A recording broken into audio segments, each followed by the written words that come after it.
नमस्कार, आप देख रहे हैं कैपिटल टीवी का खास शो दो टूक। मैं हूं परवीन शेख। मौलाना तौकीर रजा को कोर्ट से बड़ा झटका लगा। 14 दिन की रिमांड बढ़ा दी गई है। इसके साथ ही 39 आरोपियों को भी व्यक्तिगत तौर पर सीजीएम कोर्ट में पेश किया गया। वहीं बरेली में दंगाइयों के खिलाफ भी दनादन एक्शन जारी है, तो दूसरी तरफ नए नए खुलासे भी हो रहे हैं। बरेली में हिंसा की चिंगारी अचानक नहीं फैली, बल्कि ये एक प्री प्लान साजिश थी। बरेली में हिंसा की स्क्रिप्ट 26 सितंबर से पहले लिखी जा चुकी थी। आई लव पोस्टर विवाद की आड़ में पूरे शहर को जलाने की साजिश की गई थी। 5000 दंगाइयों की फौज तैयार की गई थी। सभी को मस्जिद में रोका गया था। 2010 की तरह बरेली में फिर दंगा करवाने का प्लान था, लेकिन योगी की पुलिस ने यह दंगा कैसे टाला, कैसे अब एक एक दंगाई की पहचान कर उसका इलाज किया जा रहा है, सब कुछ आपको बताएंगे अपने इस खास शो में। मौलाना तौकीर रजा को तगड़ा झटका। पुलिस के सबूत देख जज हैरान। 105 से ज्यादा दंगाइयों की ठुकाई। तौकीर की कोठी पर बुलडोजर एक्शन। इत्तेहाद मिल्लत काउंसिल प्रमुख मौलाना तौकीर रजा की रिमांड 14 दिनों के लिए बढ़ा दी गई है। उनके खिलाफ चल रहे मामलों में रिमांड पेशी 28 अक्टूबर को होगी। मौलाना तौकीर रजा की वर्चुअल पेशी 14 अक्टूबर को सीजीएम यानी मुख्य न्यायिक मजिस्ट्रेट अलका पांडे के सामने हुई। वैसे मौलाना को लेकर जो सबूत सामने आ रहे हैं, उससे जांच अधिकारी भी हैरान हैं।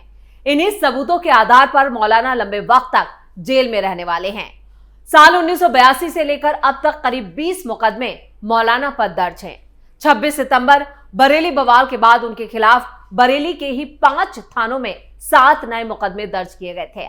कुल मिलाकर बरेली बवाल से जुड़े 10 मुकदमों में अब तौकीर रजा को नामजद किया जा चुका है। पुलिस जांच में यह सामने आ चुका है कि बाकी बचे 3 मामलों में भी उनका नाम जोड़ा गया। अब तक पुलिस बरेली कांड में 12 मुकदमे दर्ज कर चुकी है।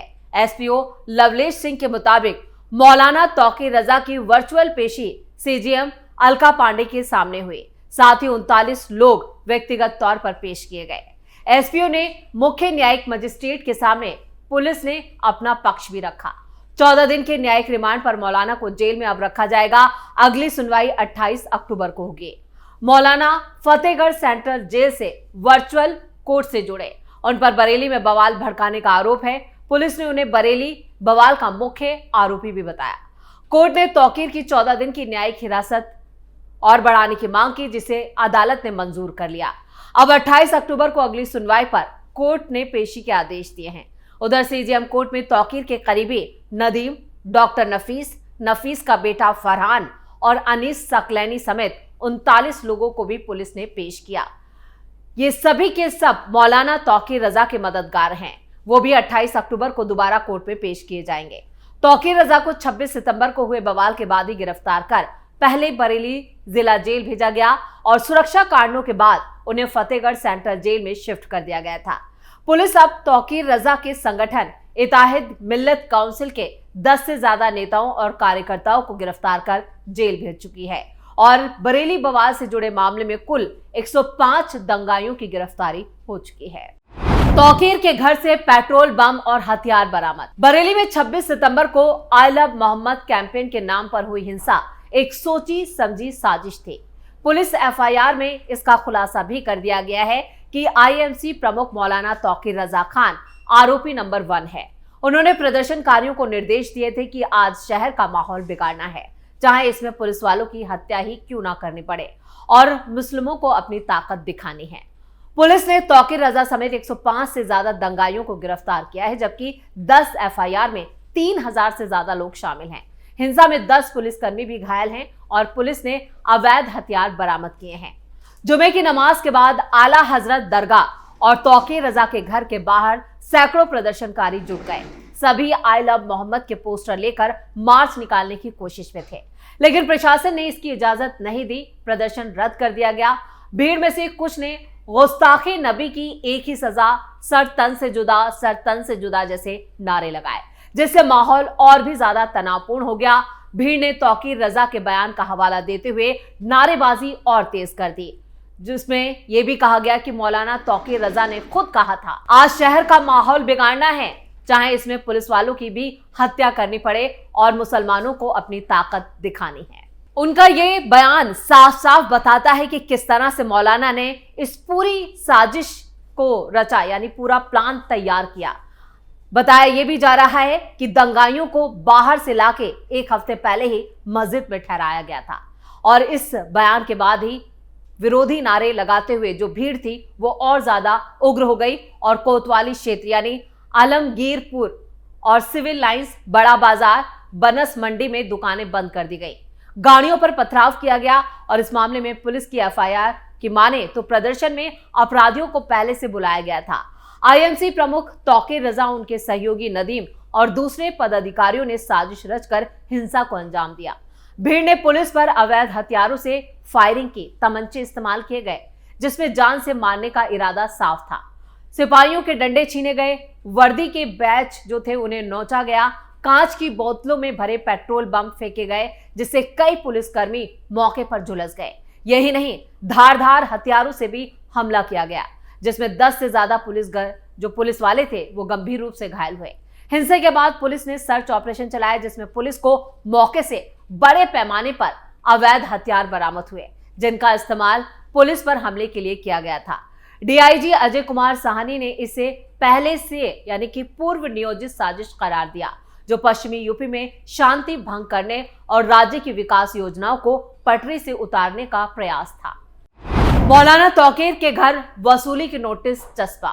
हिंसा को लेकर 3 पार्षद, 1 पूर्व पार्षद और 1 ग्राम प्रधान कार्रवाई के घेरे में आ चुका है। इन लोगों की गिरफ्तारी कभी भी हो सकती है और सर्च ऑपरेशन पुलिस का जारी है। कांग्रेस के पार्षद महसर खान और सपा पार्षद अब्दुल कयूम मुन्ना और मोहनपुर ठिरिया के प्रधान जाकिर की प्रॉपर्टीज को भी सील कर दिया गया है और इनकी गिरफ्तारी हो चुकी है। कई और जनप्रतिनिधियों तक भी इस बवाल की आंच पहुंच सकती है। बवाल के बाद पार्षद अनीस सकलैनी को जेल भेजा गया था जिसकी फिलहाल कोर्ट में भी पेशी हुई और उसे भी 28 अक्टूबर तक के लिए रिमांड पर भेजा गया है। अब फरीदापुर चौधरी के पूर्व पार्षद वाजिद बेग के 1200 वर्ग मीटर जमीन पर 10 करोड़ रुपए की लागत से बने बारात घर को जमींदोज कर दिया गया। पुलिस के मुताबिक बवाल से पहले ही मौलाना यहीं पर ठहरा था और इसके बाद ही बारात घर को कार्रवाई के घेरे में लिया गया था। दूसरी तरफ बारात घर के मालिक वाजिद बेग ने मौलाना से किसी भी तरह के ताल्लुक से इनकार करते हुए जांच की मांग की। वो 2007 में सपा से पार्षद निर्वाचित हुए थे लेकिन अब किसी भी पार्टी में नहीं है, ये भी उनका कहना है। लेकिन अब शक की सुई वाजिद बेग पर भी घूम रही है। उन्हें कई बार थाने बुलाकर पूछताछ की गई है और जैसे ही सबूत हाथ लगेंगे तो वाजिद बेग को भी गिरफ्तार किया जाएगा। राजस्व अधिकारी खंगाल रहे हैं रिकॉर्ड। आपको बता दें कि सीलिंग की जमीन पर कब्जे होने के मामले में राजस्व अधिकारियों ने भी अपनी जांच तेज कर दी है। कई रिकॉर्ड खंगाले गए हैं और नगर निगम ने तो अपनी जमीन को कब्जा मुक्त करने के लिए कई लोगों को, यहाँ पर जो खबरें आ रही हैं उसके मुताबिक 27 से ज्यादा घरों पर नोटिस चस्पा कर दिए हैं। चिन्हित जमीनों से अवैध कब्जे हटेंगे और जो जिम्मेदार लोग हैं उन पर कार्रवाई भी होगी। बरेली बवाल के बाद मौलाना तौकीर के करीबियों पर नगर निगम, बीडीए और पुलिस प्रशासन के अधिकारी लगातार दे दनादन कार्रवाई कर रहे हैं। सीए एनआरसी विरोध के दौरान भी भड़काऊ भाषण देकर भीड़ को उकसाने वाले मौलाना तौकीर रजा की मुश्किलें काफी बढ़ गई हैं क्योंकि इस मामले की भी फाइल खुल चुकी है और ये मामला भी उन पर दर्ज किया गया है। 6 साल पुराने 2019 के हिंसक प्रदर्शन केस में पुलिस ने कोर्ट से मौलाना का रिमांड मांगा जिसे मंजूर कर लिया गया। मौलाना को इससे पहले कहा यह जा रहा था कि दीपावली से पहले कोर्ट में पेश करने का खतरा नहीं उठाया जाएगा। वीडियो कॉन्फ्रेंसिंग के जरिए उनकी पेशी चल रही थी और इसके लिए प्रशासन ने सारी तैयारियां की थी। लेकिन जैसे ही 14 अक्टूबर की उनको वीडियो कॉन्फ्रेंसिंग के जरिए पेशी हुई तो मौलाना जो थे वो पूरी तरह से कहे शांत जरूर नजर आ रहे थे। लेकिन बाद में जब 39 और आरोपियों की कोर्ट में पेशी हुई, व्यक्तिगत तौर पर उन्हें पेश किया गया तो उन्होंने हाथ जोड़कर माफी जरूर मांगी। लेकिन मौलाना तौकीर रजा ने जो बयान दिया उससे जज जरूर भड़क गए और उनके बुलावे पर आई भीड़ ने जिस तरह से बरेली में तोड़फोड़ और पथराव किया था इसके कई सबूत भी पुलिस ने कोर्ट में पेश किए। शहर में तनाव फैला हुआ था। इसको लेकर अब भी हालात जो हैं वो कंट्रोल में जरूर हैं लेकिन चप्पे चप्पे पर पुलिस बल और सुरक्षा बलों की तैनाती की गई है।